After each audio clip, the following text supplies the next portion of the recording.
ಈಗ ನೀವು for example ನಿಮ್ಮ ಶಾಲೆ ಅಂಗಳದಲ್ಲಿ ಆಟ ಆಡ್ತಾ ಇರ್ತೀರಾ, ವಾಲಿಬಾಲ್ ಆಡ್ತೀರಾ, ಏನೋ ಒಂದು ಆಟ ಆಡ್ತಾ ಇರ್ತೀರಾ, ಯಾರೋ ಒಬ್ಬ ನೋಡ್ತಾ ಇರ್ತೀರಾ, ಸಡನ್ ಆಗಿ ಬಿದ್ದೋಗಿದ್ದಾನೆ ಅಂದ್ರೆ ಡೇಂಜರ್ ಅಲ್ಲಿ ಇದ್ದಾನೆ ಅಂತ ಅರ್ಥ ಅಲ್ವಾ. ಫಸ್ಟ್ ಏನು ಡೇಂಜರ್ ನೋಡ್ಬೇಕು, ನೀವು ಡೇಂಜರ್ ನ ಹುಡುಕ್ಬೇಕು. ಅಂದ್ರೆ ಬಿದ್ದೋಗಿದ್ದಾನೋ ಅಥವಾ ಎಚ್ಚರ ತಪ್ಪಿದಾನೋ. ಪ್ರೇಯರ್ ಅಲ್ಲಿ ಇದ್ದಾಗ ಬೀಳೋದು ಬೇರೆ. ಈಗ ಸಾಧಾರಣ ಇದ್ರೊಳಗೆ ಏನಂತಾರೆ, ರೋಡ್ ಸೈಡ್ ಅಲ್ಲಿ ಅಥವಾ ಏನೋ ಆಗಿ ಎಚ್ಚರ ತಪ್ಪಿ ಬಿದ್ದೋಗಿರ್ತಾರೆ. ಸೊ ಅದನ್ನ ನಾವೇನಂತೀವಿ ಫಸ್ಟ್ ಡೇಂಜರ್. ಸೊ ಡೇಂಜರ್ ನ ಐಡೆಂಟಿಫೈ ಮಾಡ್ಬೇಕು.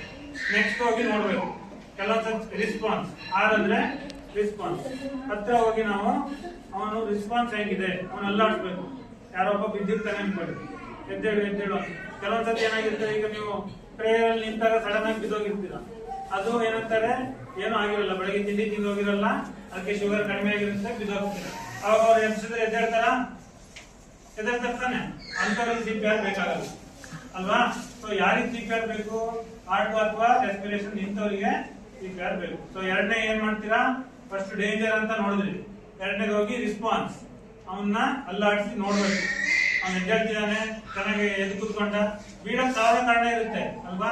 ಸೊ ಒಂದ್ಸತಿ ಕಾಲ್ ಜಾರಿ ಬೀಳ್ಬೋದು, ಇಲ್ಲಾಂದ್ರೆ ನೀವು ಹಸುವಾಗಿ ಅಥವಾ ಏನೋ ಕಾಲ್ ತಡೆದು ಬಿದ್ದಿರ್ಬೋದು, ಇಲ್ಲ ಕೆಲವೊಬ್ಬರು ನಡಿಬೇಕಾದ್ರೆ ಏನೋ ತಡಿಸಿ ಬಿದ್ದಿರ್ಬೋದು. ಅವರೆಲ್ಲರಿಗೂ CPR ಬೇಕಾಗಲ್ಲ. ಸೊ ಇದನ್ನ ಏನ್ ಮಾಡ್ಬೇಕು, ರೆಸ್ಪಾನ್ಸ್ ನೋಡ್ಬೇಕು. ಅವನೇನಾದ್ರು ಚೆನ್ನಾಗಿ ಮಾತಾಡ್ತಿದ್ದಾನೆ, ರೆಸ್ಪಾನ್ಸ್ ಇದೆ ಅಂದ್ರೆ ಅಂತವ್ರಿಗೆ CPR ಬೇಕಾ, ಬೇಡ.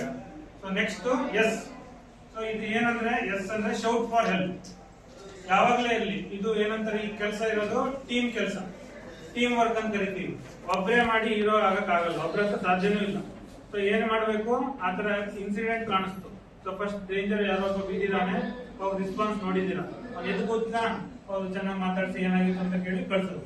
ಒಂದ್ ವೇಳೆ ನೀವು ಅಲ್ಲಾಡ್ಸಿದ್ರಿ, ಏನು ಎತ್ತ ಅಂತ ಕೇಳಿ ವಿಚಾರಿಸಿದ್ರಿ, ಆವಾಗ್ಲೂ ಎದ್ದೇಳಿಲ್ಲ, ಅವಾಗ ಏನ್ ಮಾಡ್ಬೇಕು, ಸೊ ನಿಮ್ಗೆ ಗೊತ್ತಾಗುತ್ತೆ ಏನೋ ತೊಂದರೆ ಇದೆ, ಅಲ್ಲಾಡ್ಸಿದ್ರೆ ಎದ್ದೇಳ್ತಿಲ್ಲ, ಅವಾಗ ಏನ್ ಮಾಡ್ಬೇಕು, ಕೂಗ್ಬೇಕು. ಹತ್ರ ಇದ್ದವರಿಗೆ ಬನ್ನಿ ಏನೋ ತೊಂದರೆ ಇದೆ, ಶೌಟ್ ಫಾರ್ ಹೆಲ್ಪ್. ಯಾವಾಗೂ ಎಲ್ಲರೂ ಜೊತೆ ಮಾಡುವಂತ ಕೆಲಸ ಇದೆ. ನಿಮ್ಗೆ ಗೊತ್ತಿರಬಹುದು, ಅದು ನಿಮ್ಮ ಹತ್ರ ಒಬ್ಬರ ಹತ್ರ ಮಾಡಕ್ಕಾಗಲ್ಲ. ಈಗ ನನಗೆ CPR ಕೊಡಕ್ ಗೊತ್ತಿದೆ, ಬಟ್ ನಾನು ಒಬ್ಬನೇ ಮಾಡಕ್ ಆಗಲ್ಲ. ಯಾಕಂದ್ರೆ ಎಷ್ಟೊತ್ತು CPR ಕೊಡಕ್ಕಾಗುತ್ತೆ. ಏನಾದ್ರು ಮುಂದೆ ಏನ್ ಮಾಡ್ಬೇಕು, CPR ಕೊಟ್ಟಾದ್ಮೇಲೆ ಆಂಬುಲೆನ್ಸ್ ಕಳಿಸಿ ಹಾಸ್ಪಿಟ್ಲಿಗೆ ಕಳಿಸ್ಬೇಕು.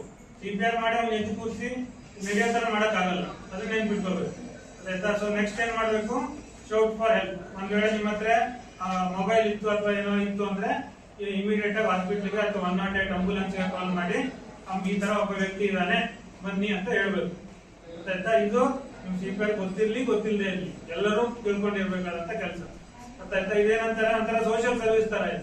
ನೀವೆಲ್ಲೋ ನೋಡ್ತೀರಾ, ಯಾರೋ ಬಿದ್ದಿರ್ತಾರೆ, ನಿಮ್ CPR ಬರ್ಲಿಲ್ಲ ಅಂದ್ರೂ ಇಷ್ಟ ಮಾಡೇ ಮಾಡ್ತೀರಲ್ವಾ, ಹೋಗಿ ಮಾತಾಡ್ತೀರಾ, ಇದೆಯಾ ಅಂತ ಕೇಳ್ತೀರಾ, ಅವ್ನು ಎದ್ದಿಲ್ಲ ಅಂದ್ರೆ ಏನ್ ಮಾಡ್ತೀರಾ, ಆಂಬುಲೆನ್ಸ್ ಕಾಲ್ ಮಾಡ್ತೀರಾ, ಅಥವಾ ಯಾರಿಗೂ ಗೊತ್ತಿದ್ದವರಿಗೆ ದೊಡ್ಡವರಿಗೆ ಹೇಳ್ತೀರಾ.